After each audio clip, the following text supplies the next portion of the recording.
I was horrified by the clown incident at a university in America, and I want to tell you about it. We were in the middle of math class. It was about 3 o'clock in the afternoon. The weekend was approaching, and everyone was looking out of the window, checking their phones, instead of listening to the lesson. Our teacher Myers was in a very relaxed mood that day. He wasn't taking the lesson too seriously. He was chatting with us. While someone from the class was answering a question, the school's public address system activated. It was the voice of Daniel, the schoolmaster. But he sounded a lot more panicked than usual. "This is not a drill. I repeat, this is not a drill. All teachers should immediately initiate isolation procedures and keep students quiet." There was a buzz in the classroom. Everyone was looking at each other. Even our teacher didn't seem to know exactly what to do, but he got up immediately, locked the classroom door, and took us all to the far corner of the room. He turned off the lights and told us to keep our phones on silent. A deep silence fell. Nothing has happened for a while. We could only hear our breathing. Then a strange sound was heard coming from outside.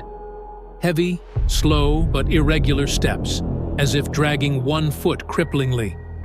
We were trying to understand the sounds in the hallway. Then, suddenly, a laugh was heard. But it was not an ordinary laugh. It was a clown's laugh. When a muffled, mechanical sound came from his throat, some students were startled and held their breath. There was someone outside the door. He was breathing fast, checking the handle of the door from time to time as if he wanted to look inside. We could see his silhouette through the frosted glass of the window. With a huge white painted head, a red fluffy wig, a round hat, and bulging clothes. He's a clown. But this was not a mascot or someone who was here for fun. He had a big hammer in his hand, and he was walking, dragging it. Suddenly, the hammer hit the door hard, and a girl in the classroom covered her mouth to stop her from screaming. The clown stood in front of the door, then looked out of the window and muttered in a hoarse voice. "Are you hiding? Come on, all of you get out. I want to play." Everyone held their breath. The glass on the door started clinking. The guy was rubbing his fingers on the glass. Obviously, he had hard nails. The sound made us all tremble. Then she called Olivia and laughed again, and the footsteps slowly disappeared. But just then, there was a scream in the hallway. I heard a student from the next class trying to open the door. We noticed that you had met him. The sounds of hammering, laughter, screams, and footsteps heard for 20 minutes froze us. A group of students in the hallway ran to the exit door, but the door was locked. The clown's laughter echoed and appeared from the shadows.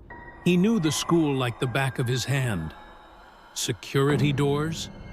It was useless. The keys he had bought years ago were still in his pocket. The security cameras knew his blind spots by heart. One of the students, Jason, picked up a chair and threw it, but the clown easily leaned over and knocked him down in one move. The others ran away, screaming. Meanwhile, Manager Daniel had barricaded himself in his office, desperately making phone calls. "Where are the police? Oh!" she cried with trembling hands.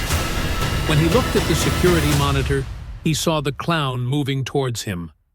Security cameras captured a silhouette lurking in the shadows. A man dressed in a torn clown costume with bloodstains on it. His mask was shaped with an exaggerated permanent grin. This man was Charles, someone who once worked as a janitor at the school, and now he's coming back to get revenge. Olivia, unaware of what had happened, was whispering with her best friend in another classroom. "Why is this happening?" he asked, his voice trembling. Years ago, Principal Daniel humiliated Charles in front of the whole school, fired him from his job.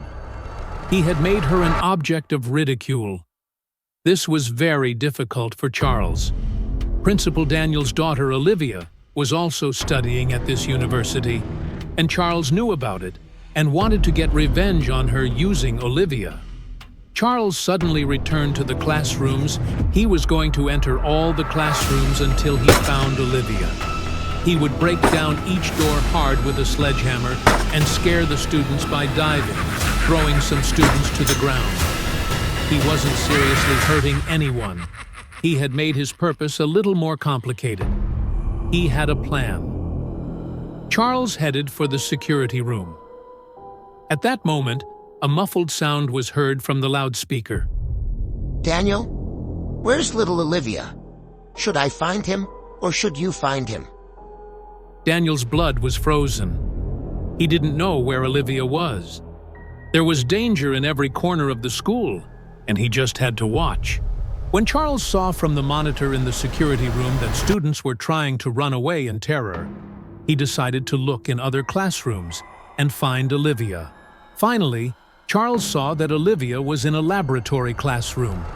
While he was going there, students who fled in panic were making way for him. He slowly opened the door of the laboratory. Olivia was hiding behind the desk. He looked into her eyes and smiled. I have a surprise for you, honey. Olivia's eyes had become huge, and her heart seemed to jump out of place. The doors were locked at that moment. Director Daniel was trying to open the door with the police team. Charles grabbed Olivia's wrist and pulled out a knife, but did not hurt Olivia either. Olivia noticed something while looking at him helplessly with fearful eyes. This man looked familiar to her. Charles whispered, Don't you remember me, Olivia? If you have forgotten me, then your father has never told you. Before the door was broken, Charles had made a plan to escape. He sneaked out of a secret exit of the lab before the cops arrived. While Charles flees the scene without a trace, a clown mask is found stuck in an old closet, left in a corner of the school. There is a small note on the back of the mask. Today was just a rehearsal. Get ready for the reality show. This made both Daniel and the students nervous. Although the police searched the school, they could not find any trace of Charles. But everyone knows that one day he will come back.